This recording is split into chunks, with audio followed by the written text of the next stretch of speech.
Friends, welcome to civil services exam. हम बात करने वाले हैं 2 मई 2025 आज की करंट अफेयर के बारे में। आज के करंट अफेयर में कुछ इंपॉर्टेंट सेगमेंट्स आपको मिलेंगे, ठीक है, जो आपके आरओ एआरओ या मेन पीसीएस के लिए इंपॉर्टेंट होने वाले हैं, ठीक है। साथ साथ जो भी आपको जो डिस्क्रिप्शन में दिए जाएंगे, जो भी चीज़ें बताई जाएंगी, वो सीजीएल वगैरह के लिए भी जरूरी है, ठीक है। तो आपसे रिक्वेस्ट है कि वीडियो को पूरा देखिएगा और साथ साथ वीडियो को लाइक करके चैनल को प्लीज सब्सक्राइब करिए। तो बिना देर करते हुए चलिए शुरू कर रहे हैं आज की करंट अफेयर को। ध्यान दीजिएगा, आज बहुत इंपॉर्टेंट सेगमेंट दिए जाएंगे और साथ साथ आपको जो एक्सप्लेनेशन दिया जाएगा वो बहुत इंपॉर्टेंट होने वाला है, ठीक है। और ये सारी चीजें पीसीएस लेवल की होने वाली है, ठीक है। चलिए शुरू करते हैं पहले क्वेश्चन को। पहला क्वेश्चन है, भारत ने किस जनगणना में, ठीक है, जाति विवरण शामिल करने की घोषणा की, ठीक है। अभी हाल ही में जो 1 मई की लेटेस्ट न्यूज है उसके रिकॉर्डिंग भारत में जाति जनगणना, ठीक है, इसको पास कर दिया गया है, ठीक है। अब जो जनगणना होगी वो जाति आधार पे की जाएगी। चलिए, अब जाति जनगणना के अगर बारे में हम बात करें तो जाति जनगणना सबसे पहले कब हुई थी? पहली बार हुई थी 1931 में, ठीक है। उस समय भारत में कितनी जातियां थी? 4147 जातियां थी, ठीक है। और 2000 जो क्या हुई, जो अभी लेटेस्ट जनगणना है, लेटेस्ट मतलब जो इसके पहले हुई थी 2011 की, उसके रिकॉर्डिंग भारत में कितनी जातियां हैं? भारत में इस समय वर्तमान में 46 लाख जातियां हैं, ठीक है। और ये आंकड़े जो है वो सुप्रीम कोर्ट के द्वारा, सॉरी, सुप्रीम कोर्ट में केंद्र सरकार के द्वारा, ठीक है, सेंट्रल गवर्नमेंट के द्वारा किसी केस के सिलसिले में ये आंकड़े प्रस्तुत किए गए थे। वर्तमान जातियों की संख्या 46 लाख है और 1931 में, ठीक है, 31 में यही कितनी जातियां थी? ये 4147 जातियां थी, ठीक है। वर्तमान में 46 लाख जातियां हैं। इनके आधार पे चीजों को, जो भी योजनाएं बनाई जाएंगी, प्लान बनाए जाएंगे, उसे इम्प्लीमेंट किया जाएगा, ठीक है। अब क्वेश्चन की तरफ हम बढ़ते हैं। तो भारत ने किस जनगणना में जाति विवरण शामिल करने की घोषणा की है? तो यह किया है जनगणना 2025 के लिए, ठीक है। जनगणना 2025 के लिए भारत में जनगणना सबसे पहले कब हुई थी? सबसे पहले हुई थी 1872 में, ठीक है। किसके कार्यकाल में? लॉर्ड मेयो के कार्यकाल में। ध्यान दीजिएगा, ये जनगणना वैज्ञानिक तरीके पे नहीं हुई थी। जो कि कैसे होती है? ऐसे ही, मतलब किसी आंकड़े को रजिस्टर करके बनाया गया था। वह जो नियमित जनगणना हुई थी वैज्ञानिक तरीके से, वो कब हुआ? 1881 में हुआ था, ठीक है। उस समय कौन था गवर्नर जनरल? ये क्वेश्चन बनता है हिस्ट्री और जीएस से रिलेटेड, ठीक है। नियमित जनगणना हुई थी 1881 में। कौन था उस समय? रिपन था, ठीक है। रिपन के कार्यकाल में नियमित जनगणना शुरू की गई थी भारत के संदर्भ में, ठीक है। जनगणना के लिए ये इंपॉर्टेंट जो आपको प्रीवियस में मिलेंगे हिस्ट्री वगैरह से, इसके लिए हो गया। अब पॉलिटी के सेगमेंट से अगर देखें तो जनगणना से संबंधित अगर बातों के किए तो क्या है, जनगणना में एनपीआर एक वर्ड आया है, ठीक है। एनपीआर मतलब राष्ट्रीय जनसंख्या रजिस्टर, ठीक है। इसे शॉर्ट में बोलते हैं एनपीआर, ठीक है। एनपीआर कब बना? जो 1955 का क्या था? अधिनियम था, नागरिकता अधिनियम, ठीक है। कब का? 1955 का नागरिकता अधिनियम था। और नागरिक का पंजीकरण और राष्ट्रीय पहचान पत्र नियम जो कब का था? 2003 का था, ठीक है। इसको मिक्स करके एनपीआर बनाया गया है, ठीक है। कौन कौन से? जो नागरिकता अधिनियम 1955 का था और नागरिक का पंजीकरण और राष्ट्रीय पहचान पत्र नियम 2003 के तहत एनपीआर को बनाया गया है, ठीक है। जनगणना संघ सूची का विषय है और इस समय इसके आयुक्त कौन है? मृत्युंजय कुमार नारायण है, ठीक है। चलिए अगले क्वेश्चन की तरफ हम देखेंगे। इसके लिए अगर सही आंसर आपको देखा जाएगा, भारत ने किस जनगणना में जाति विवरण शामिल करने की घोषणा की है? किया है 2025 में। 2021 की जनगणना नहीं हो पाई थी, क्यों? कोविड की वजह से, ठीक है। कोविड की वजह से 2021 की जनगणना नहीं हो पाती, जो अब कब प्रावधान है? इस वर्ष मतलब 2025 में जनगणना कराने का प्रावधान बनाया गया है और ये जाति आधार पर जनगणना की जाएगी। चलिए अगले क्वेश्चन की तरफ देखेंगे। क्वेश्चन नंबर दूसरा है, भारत सरकार ने किस प्रकार के बिजली संयंत्रों को, ठीक है, को चालू रखने का आदेश दिया है? Indian government has order the continuation, ठीक है, कंटिन्यूशन, जो कंटिन्यू लगातार जारी रखा जाएगा। Which type of power plants, ठीक है, कौन से बिजली संयंत्र जारी रखे जाएंगे? आयातित कोयला पर आधारित जो संयंत्र है, आयात मतलब, ठीक है, आयात मतलब जो खरीदे गए हैं, ठीक है, जो खरीदा गया है, ऐसे आयातित संयंत्र जो है वो उसको चालू रखा जाएगा अभी भी, ठीक है। भारत सरकार ने इसको चालू रखने का निर्णय लिया है, अभी ये प्लान बंद नहीं होने वाले, ठीक है। इसका क्वेश्चन आंसर क्या हो जाएगा? ऑप्शन नंबर सी हो जाएगा। क्या है? किस प्रकार के बिजली संयंत्रों को चालू रखने का आदेश दिया है? आयातित कोयले पर आधारित जो बेस्ट प्लांट्स हैं उनको चालू रखा जाएगा। ठीक है, इसमें देखेंगे एक्सप्लेनेशन। क्या एक्सप्लेनेशन?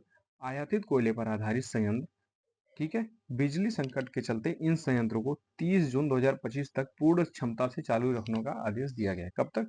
इस वर्ष के 30 जून 2025 तक आदेश दिया गया है। अगला क्वेश्चन देखेंगे हम। क्या है? भारत ने किस जल संधि में अपनी भागीदारी निलंबित की है? ठीक है, India has suspended participation in which water treaty. ठीक है, ट्रीटी मतलब क्या है? संधि होता है। ठीक है, अब बात करेंगे, जो इसका आंसर जो है वो सभी को लगभग पता होगा, सिंधु जल संधि के बारे में। सिंधु जल संधि कब हुई थी? 1960 में हुई थी, सितंबर के महीने में, 19 सितंबर 1960 को हुई थी। ठीक है, अब सिंधु जल संधि के बारे में अगर संक्षेप में हम बात करें तो आपको ये जानना है कि सिंधु जल संधि चर्चा में क्या है और ये है क्या। देखिए, आप लोग ध्यान दीजिएगा, अगर डिवाइड करें तो एक तरीके की बनती है पूर्वी नदियाँ, ठीक है, और एक तरीके की है वेस्ट। पूर्वी नदी का पानी जो किसको जाता है? पूर्वी नदी का पानी जाता है पाकिस्तान को, और वहीं पश्चिमी का पानी जाता है भारत को। अब पूर्वी नदी में कौन कौन सी है? पूर्वी नदियों में है सिंधु, ठीक है, चेनाब, और एक नदी है झेलम।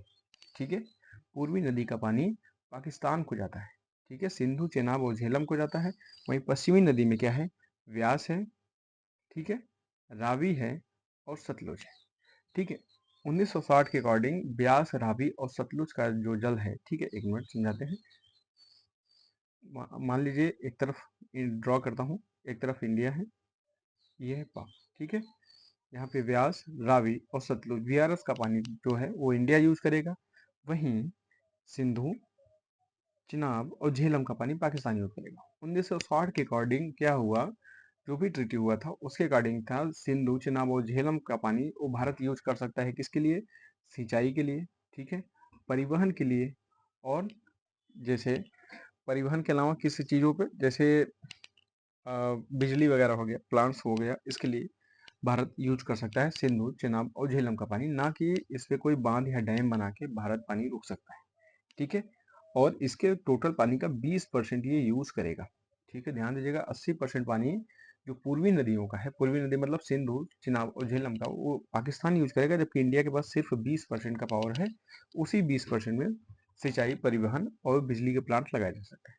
अब भारत ने इसी पानी को, मतलब जो 80% है, इसी पानी को पूरा कवर करके डैम के द्वारा 100% भारत ने कवर किया है। यही है सिंधु जल का जो विवाद चल रहा है भारत और पाकिस्तान का, यही। ठीक है, ध्यान दीजिएगा, 3 पूर्वी नदियां हैं।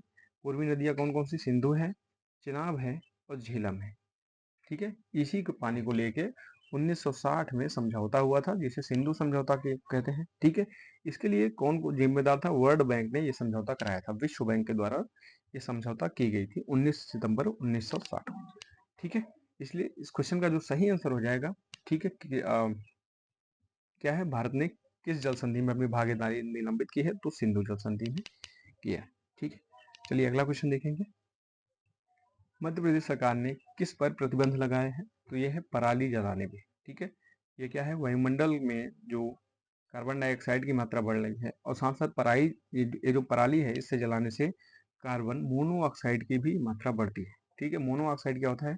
ऐसी जो लकड़ी की चीजें जो आधी जली अवस्था में होती है, आधी नहीं जली होती। मान लीजिए कि आप कोई लकड़ी वगैरह जला रहे हैं, ठीक है, फिर उस पर पानी डाल दिए और वो ब्लैक ब्लैक स्पॉट बना देता है, तो ऐसी चीजें वो कार्बन मोनोऑक्साइड बनाते हैं, जो ब्लैक धुआं निकलता है। ठीक है, वो मोनोऑक्साइड है। इसी संदर्भ में मध्य प्रदेश सरकार ने पराली जलाने को लेकर प्रतिबंध लगा दिया है।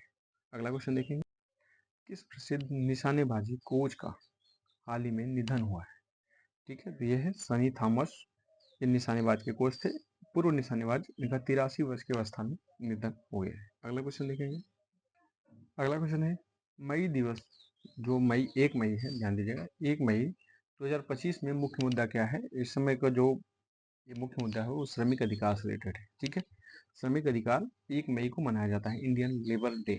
ठीक है, इसकी अगर बात की जाए तो आईएलओ, शॉर्ट में से बोलते हैं, इंटरनेशनल लेबर ऑर्गेनाइजेशन, जो इसकी स्थापना हुई थी 1919 में हुई थी। ठीक है, कहाँ पे इसका मुख्यालय है? इसका मुख्यालय है जिनेवा में। कहाँ? जिनेवा, स्विट्जरलैंड के जिनेवा में। अगर इसके वर्तमान अध्यक्ष या महासचिव की बात करें तो कौन है? गिलबर्ट हैंगबो है। ठीक है, और इसके जो सदस्य की संख्या है ठीक है। ILO मतलब श्रमिक अधिकार से रिलेटेड काम करता है। इसकी सदस्य संख्या है 187। इसमें देश सम्मिलित है। ठीक है, भारत इसमें शामिल है। चलिए अगला क्वेश्चन देखेंगे।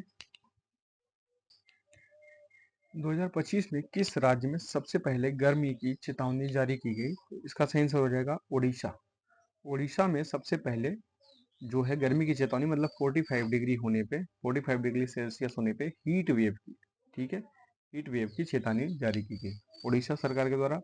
कितने डिग्री टेम्परेचर पे? 45 डिग्री टेम्परेचर वहां पे हो चुका है, इसलिए हीट वेव का अलर्ट जारी किया गया है। ठीक है, सबसे पहले 2025 में। अगला क्वेश्चन देखेंगे।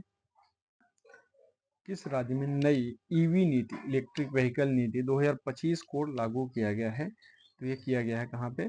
महाराष्ट्र में। ठीक है, महाराष्ट्र में इलेक्ट्रिक व्हीकल जो नीति है, ईवी नीति के तहत सब्सिडी व प्रोत्साहन योजना क्या किया जाएगा? वो शुरू किया जाएगा। ठीक है, इलेक्ट्रिक व्हीकल लेने पे आपको क्या मिलेगा? सब्सिडी वगैरह प्रोवाइड की जाएगी। ठीक है, सबसे पहले कहाँ का राष्ट्र है? महाराष्ट्र में इलेक्ट्रिक व्हीकल पॉलिसी शुरू की गई। अगला क्वेश्चन देखेंगे।